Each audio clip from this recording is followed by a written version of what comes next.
For the burger patty, in a bowl with 400 grams ground beef with 20% fat, add 1 medium finely chopped onion and mince 3 garlic cloves.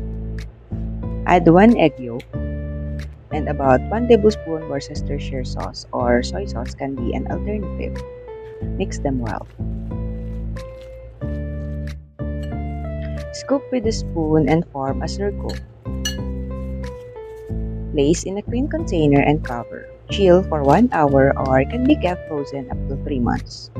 For the burger bun, in a small bowl, put 250 ml water, then 3 teaspoons sugar.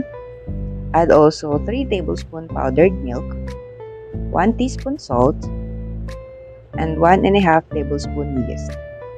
Well then mix and cover. Set aside to activate the yeast for 5 minutes. In a large bowl, add 3 cups of flour.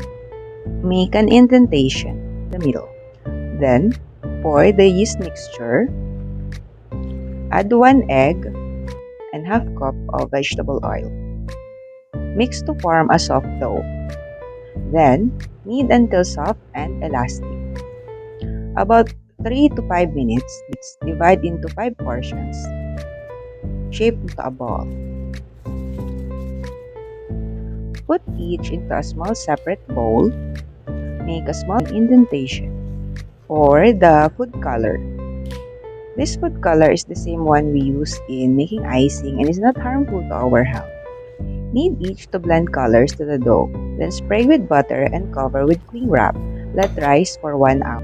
We will then preheat our oven to 125 degrees Celsius or 260 Fahrenheit. Then prepare the baking tray with baking sheets or this one foil. Knead each colored dough once more and separate into 2 portions. Mold into a ball and place apart from each other. From each bowl, pour 1 tablespoon of milk and put food coloring. Brush the top of each dough.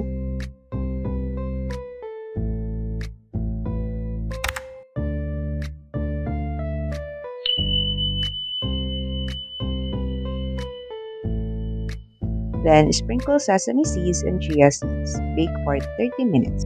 Let's head to preparing the filling. In a bowl, put 3 tablespoons ketchup, 2 tablespoons mayonnaise, and 1 tablespoon mustard. Mix them and set aside. I washed these veggies already, so we will cut the lettuce, 1 medium onion. We will add in our cheese slices in there, 1 tomato, and pickled cucumber. We will then get our buns from the oven and let it rest for 10 minutes. We will cut each in half.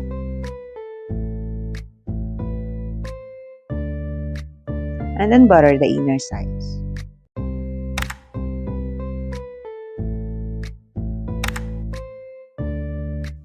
In a griller pan, medium high heat, spray the butter and toast the inner sides of the buns till it's charred. Clean the grill and spray butter. We will mold our patties by pressing down and make it into circles. Don't you worry by making the juice escape by pressing down. It's chilled so it's still intact in there. Make an indentation and put it into the grill. This makes it cook evenly. Drizzle with salt and pepper, then cook for 6 minutes each side. Flip over, season, then tear the cheese in 4 parts. Place it on top. Cover to let the cheese melt. Turn it off and then let's assemble our mini burgers. First is the bottom bun. Let's put in our sauce.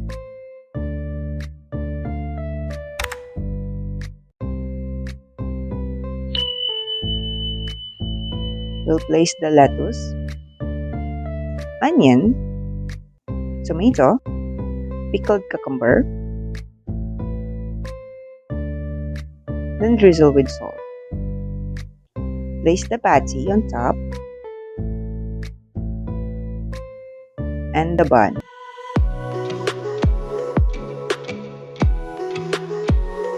There you go, our fancy colored mini burgers. Thank you for watching!